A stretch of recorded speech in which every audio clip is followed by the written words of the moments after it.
Minha irmã se mudou pra cá e convenceu meu namorado de que eu estava traindo ele. Eu fiz com que ela se expusesse como uma destruidora de lares manipuladora. Estou namorando o Jake há 2 anos e acabamos de ir morar juntos. Encontramos este ótimo apartamento de 2 quartos no centro, perto dos nossos trabalhos. Transformamos o segundo quarto em um escritório, já que ambos trabalhamos remotamente 2 vezes por semana. A vida era perfeita. Cozinhávamos o jantar juntos todas as noites. Tínhamos noites de jogos com amigos às sextas-feiras e estávamos até conversando sobre ter um cachorro. Acabamos de comprar uma máquina de café cara juntos e estamos planejando uma viagem para Portland. E tudo estava incrível, até que minha irmã mais nova, Megan, perdeu o emprego e precisou de um lugar para ficar por algumas semanas. O Jake concordou totalmente porque ele é literalmente o cara mais legal de todos, arrumou o sofá-cama, liberou espaço no armário e até comprou o creme para café favorito dela. Ele deu a ela uma chave extra e disse para ela ficar à vontade. Grande erro. Os primeiros dias foram tranquilos. A Megan estava grata, ajudava com a louça e ficava na dela a maior parte do tempo. Ela nos agradecia constantemente por deixá-la ficar e disse que sairia assim que recebesse seu primeiro pagamento de qualquer emprego que encontrasse. Então, o amigo do Jake, Kyle, veio assistir a um jogo. No segundo em que a Megan viu o Kyle, toda a personalidade dela mudou. Ela foi do pijama para a maquiagem completa em 10 minutos e passou o jogo inteiro praticamente sentada no colo do Kyle, rindo de cada coisa que ele dizia, tocando o braço dele constantemente. Então, o Kyle mencionou que o Jake tinha acabado de ser promovido a gerente regional na empresa dele, com um aumento salarial enorme, e foi aí que a Megan decidiu que merecia a minha vida. Na manhã seguinte, ela começou devagar. Perguntou ao Jake por que cheguei tão tarde do trabalho ontem. Mas eu não tinha chegado tarde. Cheguei às 17h30 como sempre. E o Jake sabia disso. Ela disse que devia ter confundido os dias. Depois, ela comentava como eu parecia cansada de manhã, perguntando em voz alta se eu estava acordada mandando mensagens para alguém. Ela fazia piadas sobre como eu estava sempre no celular quando o Jake não estava olhando. Fazia comentários sobre como eu sorria enquanto digitava. O Jake riu disso no começo, mas eu podia ver ela plantando as sementes da dúvida. Então a Megan ficou mais ousada. Ela começou a lavar minha roupa sem pedir e, acidentalmente, deixou um relógio masculino no bolso da minha jaqueta para o Jake encontrar. Era o relógio do nosso pai que ela roubou da casa dele quando o visitou na semana passada. O Jake me perguntou sobre isso confuso. Liguei para o meu pai na hora. Coloquei no viva voz e ele confirmou que a Megan o pegou. Ela agiu chocada e disse: "Papai deve estar confuso." Depois ela tentou deixar perfume masculino nas minhas roupas de trabalho. O Jake não usa perfume, então ela achou que estava sendo esperta. Reconheci imediatamente como a amostra que ela pegou no shopping quando fomos às compras na semana anterior. O Jake achou estranho, mas confiou em mim. Ela começou a fazer café da manhã para o Jake todas as manhãs enquanto eu me arrumava. Mencionava como notou que eu estava trabalhando até tarde com frequência ultimamente, como minhas roupas de trabalho pareciam mais chiques ultimamente. Eu estava tentando impressionar alguém? Ela dizia tudo isso enquanto servia ao Jake o café da manhã favorito dele. Então veio a sexta-feira em que tive que trabalhar até tarde em um projeto. Relatórios trimestrais legítimos para entregar na segunda-feira. A Megan disse ao Jake que me viu em um restaurante com um cara no almoço e descreveu-o perfeitamente. Alto, loiro, olhos azuis, terno caro. Meu colega de trabalho, Brett, que é casado com outro homem e tem 2 filhos. O Jake realmente ligou para o Brett para verificar, e o marido do Brett achou a coisa toda hilária. E nos convidou para jantar naquele fim de semana para rir disso. Foi aí que o Jake percebeu que a Megan estava tentando nos separar. Ele veio até mim naquela noite furioso. Comparamos as histórias sobre todas as pequenas mentiras dela. O relógio, o perfume, os avistamentos falsos, os comentários sobre o uso do meu telefone. E até mesmo como ela estava apagando mensagens da minha mãe no meu celular, para parecer que eu estava escondendo algo quando minha mãe ligava perguntando por que eu não respondia. Decidimos deixá-la pensar que estava ganhando. O Jake começou a agir de forma distante comigo quando a Megan estava por perto, e eu fingia esconder meu telefone quando ela entrava na sala. Encenávamos discussões sussurradas atrás de portas fechadas sobre confiança, enquanto ela encostava o ouvido na porta. Uma vez, o Jake fingiu dormir no sofá e ela realmente foi consolá-lo. Às 2 da manhã de lingerie. A Megan estava adorando aquilo. Ela começou a consolar o Jake, massageando os ombros dele, trazendo jantares especiais, cozinhando refeições elaboradas só para ele enquanto me dava as sobras. E ela até disse a ele que sempre teve sentimentos por ele, mas nunca agiria sobre isso enquanto ele estivesse comigo. E disse que o notou primeiro quando começamos a namorar, mas eu atravessei o caminho, que ela sabia que eles estavam destinados a ficar juntos. O Jake quase vomitou, mas manteve o rosto neutro. Ela realmente disse que eu não o merecia e que ela poderia tratá-lo melhor. Que eu era egoísta por trabalhar tanto. Que ela nunca o negligenciaria como eu fazia. O Jake disse a Megan que estava pronto para me deixar e pediu que ela o encontrasse no bar de um hotel para discutir o futuro deles juntos. Mas ela não conseguia acreditar no que aconteceu a seguir. Jake deu a ela o nome e endereço naquela mesma noite. O Hotel Meridian, na quinta-feira, às 20 horas. O rosto inteiro de Megan se iluminou quando ele mandou os detalhes por mensagem. Ela realmente deu um gritinho de alegria na sala de estar. E eu a ouvi do quarto onde fingia trabalhar no meu laptop. Ela entrou saltitando no nosso quarto toda animada, perguntando se podia pegar meu Babyliss emprestado para quinta-feira. Eu disse que sim, e voltei a digitar letras aleatórias na tela. Os 3 dias seguintes foram dolorosos de assistir. Megan foi às compras todos os dias, voltando com sacolas de lojas que ela definitivamente não podia pagar. Ela estourou o cartão de crédito em um vestido vermelho justo e saltos ridículos que a faziam cambalear quando andava. Ela fez o cabelo no salão chique do centro e pintou as unhas, de uma cor bordô profunda. Ela continuava mandando mensagens para Jake constantemente, com textos como: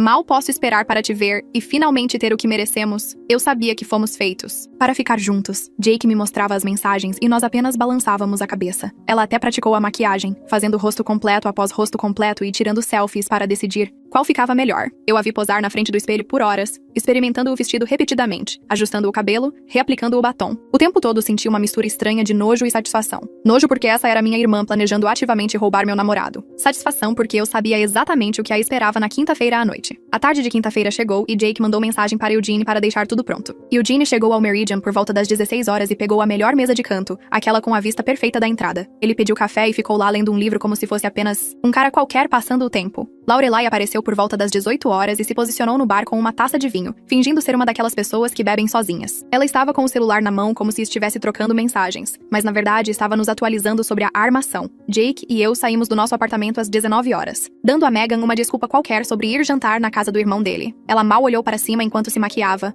muito focada em se preparar para sua grande noite romântica. Chegamos ao Meridian às 19h30 e entramos pela entrada lateral para não sermos vistos da porta principal. Eugene acenou para nós irmos até a mesa e deslizamos para sentar ao lado dele. O barman veio e Jake explicou brevemente o que estava acontecendo. O cara apenas assentiu e disse que já tinha visto coisas mais estranhas trabalhando em hotéis. Pedimos bebidas e esperamos. Meu estômago estava apertado observando a porta. Lorelai trocou um olhar comigo do bar e me deu um pequeno aceno de apoio. Às 20 horas em ponto, Megan entrou pela porta. O vestido vermelho abraçava seu corpo e aqueles saltos faziam suas pernas parecerem mais longas, mas ela andava com cuidado, como se pudesse cair a qualquer segundo. O cabelo estava perfeitamente cacheado e a maquiagem impecável. Ela tinha um sorriso enorme no rosto, aquele olhar predatório e animado enquanto examinava o local procurando por Jake. O barman apontou para nossa mesa de canto e os olhos dela seguiram o dedo dele. Eu vi o rosto dela mudar em tempo real. O sorriso animado congelou. Os olhos dela se arregalaram. A cor sumiu de suas bochechas. Ela me viu sentada bem ao lado de Jake naquela mesa e o queixo dela literalmente caiu. Por 3 segundos inteiros, ela apenas ficou parada lá, congelada na entrada, parecendo absolutamente horrorizada. Então a confusão cruzou seu rosto,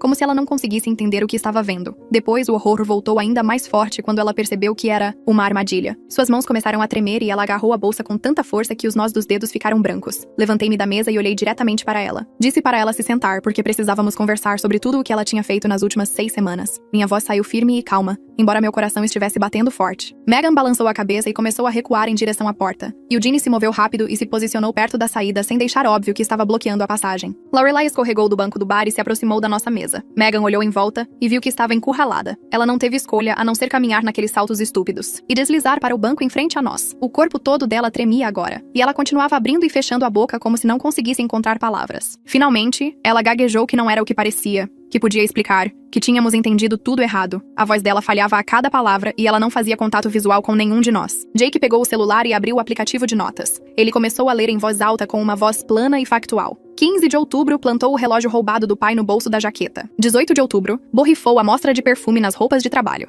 22 de outubro, alegou vê-la no restaurante com um colega de trabalho masculino que é gay e casado. 25 de outubro, apagou várias mensagens da mãe da narradora para criar a aparência de ocultação de comunicação. Ele continuou, listando cada tentativa de manipulação com datas exatas. Os comentários falsos sobre eu trabalhar até tarde. A rotina do café da manhã onde ela questionava minha lealdade. O avistamento encenado com Brett. Cada semente de dúvida plantada. O rosto de Megan foi de pálido para completamente branco. Seus lábios começaram a tremer e lágrimas encheram seus olhos. Ela tentou interromper, mas Jake continuou lendo. Ele chegou à parte sobre ela aparecer de lingerie às 2 da manhã. E sua confissão de que sempre o quis. Que o notou primeiro antes de eu atravessar o caminho. Que eles foram feitos para ficar juntos. Megan começou a chorar de verdade agora. O rímel escorrendo pelas bochechas. Ela olhou para mim com aqueles olhos desesperados e sussurrou que sentia muito. Que não foi por mal. Que estava confusa. Eu apenas a encarei sem dizer nada. Inclinei-me para a frente e disse a Megan que a pior parte nem eram as mentiras. Não era a manipulação ou as evidências plantadas ou os falsos flagrantes. A pior parte era que ela me olhava nos olhos todos os dias enquanto tentava ativamente destruir meu relacionamento e roubar meu namorado. Ela era minha irmã. Ela vivia na minha casa. Ela comia conosco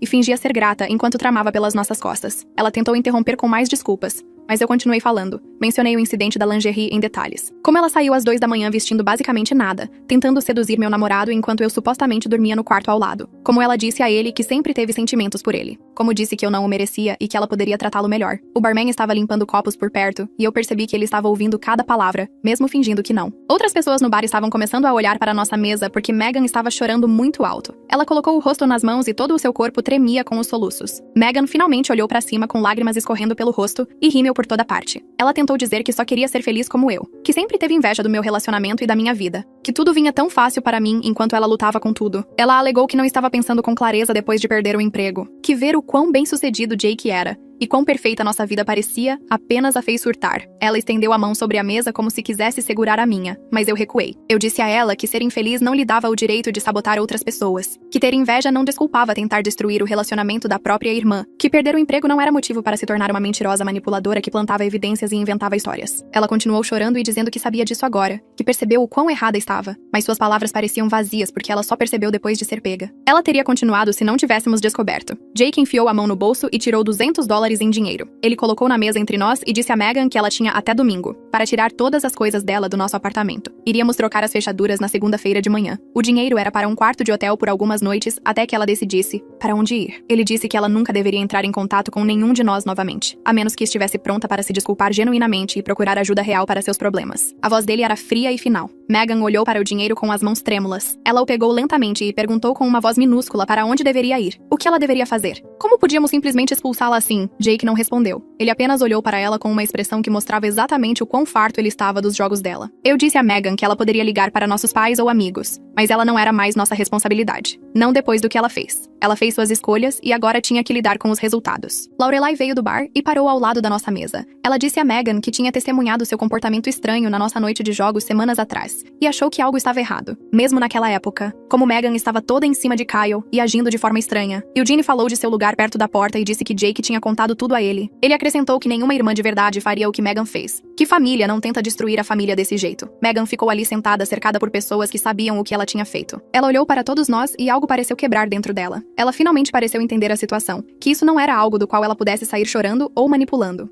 Que ela tinha realmente destruído seu relacionamento com a irmã e havia consequências reais. Megan agarrou o dinheiro e enfiou na bolsa. Ela escorregou para fora da mesa com as pernas bambas e aqueles saltos ridículos. Sua maquiagem estava completamente arruinada e seu cabelo perfeito estava caindo dos cachos. Ela pegou o celular com as mãos trêmulas e começou a digitar freneticamente enquanto caminhava em direção à porta, provavelmente ligando para nossos pais para dar a versão dela dos fatos, antes que pudéssemos contar a verdade. Eugene se afastou para deixá-la passar e ela tropeçou noite afora, ainda chorando. Pela janela, eu a vi parada na calçada por 1 minuto. Telefone pressionado no ouvido, gesticulando descontroladamente enquanto falava. Então ela se afastou e desapareceu na esquina. E eu ficamos sentados na mesa com Eugene e Lorelai, apenas processando o que tinha acontecido. Minhas mãos estavam tremendo agora que tinha acabado. A adrenalina estava passando e eu me sentia exausta. O barman veio com uma bandeja de bebidas e disse que eram por conta da casa. Ele tinha visto muitos confrontos complicados em seus anos trabalhando em bares de hotéis, mas achou que aquele foi definitivamente justificado. Todos nós erguemos nossos copos e Jake propôs um brinde por sobreviver ao drama familiar e proteger nosso relacionamento. Brindamos e eu tomei um longo gole, sentindo o álcool queimar na garganta. Ficamos lá por mais 1 hora apenas conversando sobre tudo,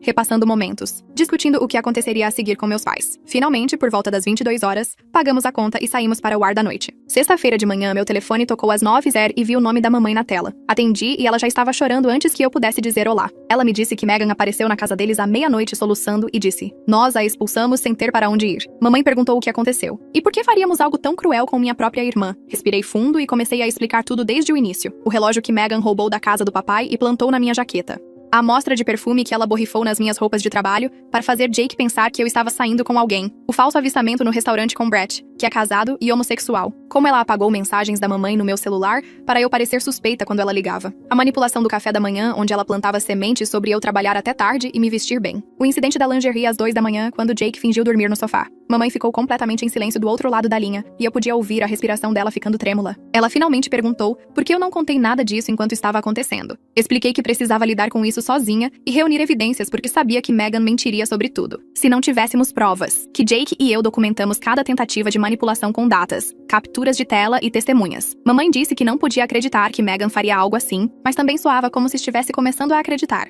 Ela perguntou se havia alguma maneira de resolvermos isso em família. Eu disse a ela que Megan precisava enfrentar consequências reais pelo que fez e que isso significava não morar mais conosco. 1 hora depois, papai ligou e sua voz soava cansada e triste. Ele perguntou se poderíamos nos encontrar todos no domingo à tarde para um jantar em família para conversar sobre o que aconteceu. Eu concordei, mas disse a ele que Megan precisava admitir o que fez e se desculpar antes que eu sequer considerasse ter qualquer tipo de relacionamento com ela no futuro. Papai ficou quieto por 1 minuto. Depois disse que nunca pensou que teria que lidar com uma filha tentando roubar o namorado da outra. Ele parecia decepcionado e magoado de uma maneira que eu nunca tinha ouvido antes. Eu disse que o amava e que nos veríamos em breve. Ele disse que me amava também e desligou. Jake veio e me abraçou enquanto eu estava sentada me sentindo sendo drenada pelas duas conversas. Ele disse que fizemos a coisa certa ao não deixar Meghan escapar com esse comportamento. Que estabelecer limites com a família era difícil, mas necessário quando cruzavam linhas sérias como ela fez. Sábado de manhã, alguém bateu na porta do nosso apartamento por volta das 10 Wese. Abri e o gerente do prédio estava lá com sua caixa de ferramentas. Ele perguntou se estava tudo bem, já que solicitamos a troca de fechaduras de emergência. Jake foi até a porta e explicou brevemente que tivemos uma hóspede que abusou da hospitalidade e violou nossa confiança. O gerente assentiu como se já tivesse visto essa situação antes e disse que entendia perfeitamente. Ele passou 20 minutos trocando as duas fechaduras da nossa porta da frente e depois nos surpreendeu instalando uma nova tranca de graça. Ele disse que lidou com situações semelhantes em outras unidades e queria garantir que nos sentíssemos seguros em nossa casa.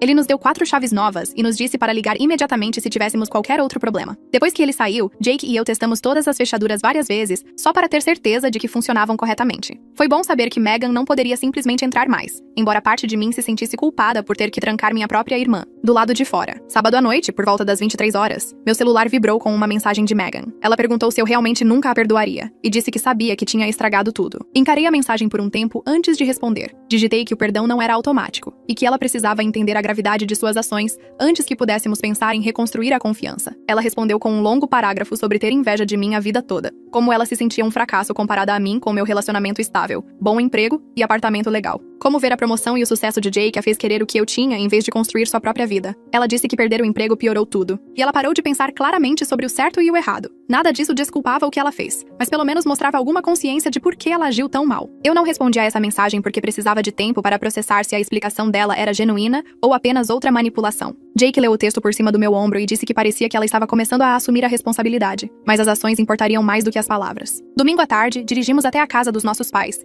e meu estômago estava embrulhado o caminho todo. Chegamos e vimos o carro de Meghan já estacionado na entrada. Jake apertou minha mão antes de sairmos, e me disse que estaria ao meu lado não importasse o que acontecesse lá dentro. Entramos, e mamãe tinha posto a mesa de jantar com as comidas favoritas de todos. Como se isso fosse consertar de alguma forma o enorme problema com o qual estávamos lidando. Meghan já estava sentada à mesa parecendo miserável, com olhos vermelhos e sem maquiagem. Ela nem conseguia olhar para mim quando nos sentamos à frente dela. Papai veio da cozinha trazendo uma garrafa de café e sentou-se na cabeceira da mesa. Ele começou dizendo que somos família e precisamos resolver isso juntos. Eu o interrompi e disse que família não significa aceitar comportamento tóxico sem consequências. Que Meghan passou 6 semanas tentando sistematicamente destruir meu relacionamento e eu não ia fingir que isso estava ok, só porque compartilhávamos o mesmo DNA. Os olhos da mamãe se encheram de lágrimas, mas ela não discutiu comigo. Meghan tirou um pedaço de papel dobrado da bolsa com as mãos trêmulas. Ela o desdobrou e começou a ler o que era claramente um pedido de desculpas preparado. Ela admitiu ter plantado o relógio na minha jaqueta depois de roubá-lo da casa do papai. Admitiu ter borrifado perfume nas minhas roupas de trabalho e inventado o avistamento no restaurante com meu colega de trabalho. Admitiu ter apagado as mensagens da mamãe do meu celular e feito comentários constantes para Jake sobre eu trabalhar até tarde e me vestir bem. Ela disse que tentou destruir meu relacionamento porque tinha inveja do sucesso de Jake e da nossa felicidade juntos, que ela queria o que eu tinha em vez de trabalhar em sua própria vida. Ela disse que estava se mudando para a casa de sua amiga Riley e começando terapia para trabalhar em seus problemas de inveja e limites. O pedido de desculpas parecia genuíno e ela chorava enquanto lia, mas eu não estava pronta para simplesmente perdoar e esquecer depois de 6 semanas de mentiras. Mamãe estendeu a mão sobre a mesa para tocar a mão de Meghan, mas eu recuei quando ela tentou tocar a minha. Eu disse a Meghan que agradecia o pedido de desculpas, mas precisava de tempo e espaço antes de poder confiar nela novamente. Que de eu não a incluiríamos em nossas vidas num futuro próximo enquanto ela trabalhava em si mesma. Mamãe começou a chorar mais forte e disse que não suportava suas filhas não se falarem. Papai me apoiou e disse que eu tinha todo o direito de estabelecer limites depois do que aconteceu, que as ações de Meghan tiveram consequências sérias e ela precisava aceitar isso. Meghan olhou para mim com lágrimas escorrendo pelo rosto e disse baixinho que entendia que destruiu minha confiança, que não esperava que eu a perdoasse imediatamente, ou talvez nunca. Ela disse que sentia muito por tudo, e sabia que palavras não eram suficientes, mas queria que eu soubesse que se arrependia de suas escolhas. Eu apenas balancei a cabeça, mas não disse mais nada porque não confiava que minha voz não falharia. Jake falou e disse aos meus pais que Meghan não apenas mentiu para mim, mas que tentou manipulá-lo por semanas, e o fez duvidar de seu próprio julgamento sobre o que era real. Ele disse que o incidente da lingerie às 2 da manhã cruzou uma linha séria, e se Meghan fosse qualquer outra pessoa, teríamos chamado a polícia. Meus pais pareciam chocados e se viraram para encarar Meghan. Aparentemente, ela não tinha contado a eles sobre essa parte da história. Meghan olhou para o prato, incapaz de negar que aconteceu. Papai perguntou se aquilo era verdade, e Meghan assentiu sem olhar para cima. Mamãe colocou a mão sobre a boca e parecia que ia passar mal. Jake continuou dizendo que queria que eles entendessem que isso não era apenas drama de irmãs ou um mal-entendido. Que Meghan fez escolhas calculadas para tentar nos separar para que ela pudesse ficar com ele. A sala ficou completamente silenciosa, exceto pelo choro baixo da mamãe. Deixamos a casa dos meus pais após 2 horas de conversa estranha com um acordo de que Meghan ficaria longe de nós enquanto trabalhava em si mesma na terapia. Que talvez em 6 meses pudéssemos revisitar a ideia de ter algum tipo de relacionamento limitado se ela mostrasse mudança real. Mamãe me abraçou na entrada chorando e pediu desculpas por não ver o que Megan estava fazendo. Ela disse que deveria ter notado que algo estava errado, mas estava tão focada em Megan perdendo o emprego que perdeu a visão geral. Papai acompanhou Jake até o carro e disse que estava feliz por eu ter alguém leal que ficou ao meu lado nessa confusão. Que nem todos os caras teriam lidado com isso tão bem quanto Jake. Dirigimos para casa em silêncio, e eu me senti emocionalmente exausta com a tarde toda. Jake pediu pizza para o jantar, porque nenhum de nós tinha energia para cozinhar depois daquela reunião de família. Segunda-feira de manhã, Jake e eu acordamos cedo e decidimos fazer uma faxina pesada no apartamento juntos. Tiramos toda a roupa de cama do sofá-cama, onde Megan estava dormindo, e jogamos na máquina de lavar na configuração mais quente. Reorganizamos os móveis na sala de estar para apagar qualquer traço da presença dela ali. Movemos o sofá de volta para sua posição original contra a parede e colocamos nossa mesa de centro, de volta onde pertencia antes dela chegar. Jogamos fora o creme para café que Jake tinha comprado especificamente para Megan e doamos a toalha extra que ela estava usando para o abrigo no centro. Parecia simbólico e necessário para recuperar nosso espaço da manipulação e das mentiras dela. Jake pegou o laptop e finalmente encomendamos aquela máquina de café cara, que planejávamos comprar antes de Megan se mudar e atrapalhar tudo. Rimos sobre finalmente voltar aos nossos planos originais para o apartamento e nossa vida juntos. A máquina de café chegaria na quarta-feira, e planejamos ter nosso primeiro encontro romântico de verdade em casa desde que toda essa situação começou. Apenas nós cozinhando o jantar juntos e assistindo filmes sem nos preocupar com o que Megan estava tramando no quarto ao lado. Terça-feira à noite, Lorelai apareceu na nossa porta carregando 2 garrafas de vinho e uma sacola de comida tailandesa do nosso lugar favorito no centro. Ela olhou para o meu rosto e me puxou para um abraço antes mesmo de colocar a comida no chão. Nos acomodamos no sofá com pratos de pé de e rolinhos primavera enquanto Jake se retirou para jogar videogame no escritório e nos dar espaço para conversar. Contei a ela tudo sobre o jantar de domingo na casa dos meus pais. Como Megan leu seu pedido de desculpas escrito e admitiu todas as manipulações. Como mamãe chorou durante toda a refeição e papai tentou mediar entre nós. Como estabeleci limites sobre precisar de tempo e espaço antes de considerar qualquer tipo de relacionamento com Megan novamente. Lorelai apertou minha mão e disse que estava orgulhosa de mim por não deixar a culpa me empurrar para perdoar rápido demais. Ela encheu nossas taças de vinho e pegou o celular para me mostrar opções de hotéis em Portland. Passamos as 2 horas seguintes olhando restaurantes e fazendo reservas para a viagem que Jake e eu tínhamos adiado quando Megan se mudou. Foi incrível focar em algo positivo em vez de repassar o drama familiar na minha cabeça. Fizemos uma lista de cafeterias para visitar e livrarias para explorar.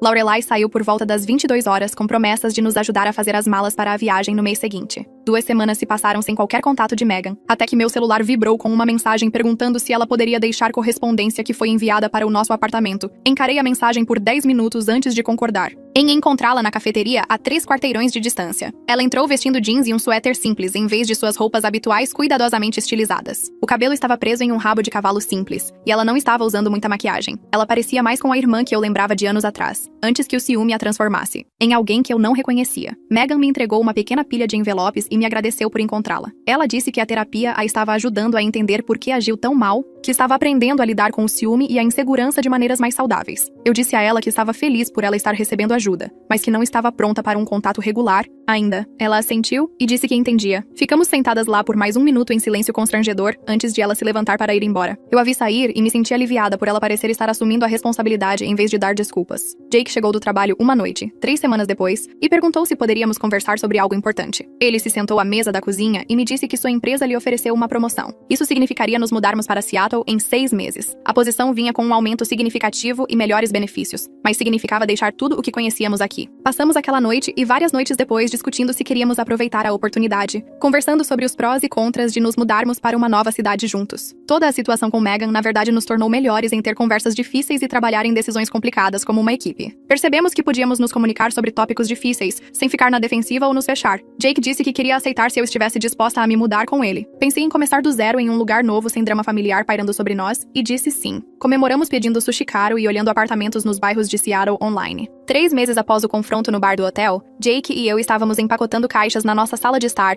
e planejando nossa mudança para o norte. Meus pais dirigiram até lá para ver o apartamento uma última vez antes de deixarmos a cidade. Mamãe trouxe biscoitos caseiros e papai ajudou Jake a carregar alguns móveis para o caminhão de doação lá fora. Eles mencionaram que Megan encontrou um novo emprego trabalhando em uma empresa de marketing e ainda estava indo para a terapia toda semana. Fiquei feliz por ela estar melhorando sua vida, mas principalmente me senti aliviada por estar me mudando e recomeçando. Jake e eu estaríamos em Seattle construindo nosso futuro juntos, sem o peso da traição afetando tudo o que fazíamos. Poderíamos focar em nosso relacionamento e nossas carreiras, sem nos preocupar com manipulação familiar. Mamãe me abraçou na porta e disse que esperava que visitássemos nos feriados. Papai apertou a mão de Jake e disse para ele cuidar de mim. Acenamos enquanto eles iam embora e voltamos para dentro para terminar de empacotar nossa vida em caixas para o caminhão de mudança que viria na segunda-feira de manhã.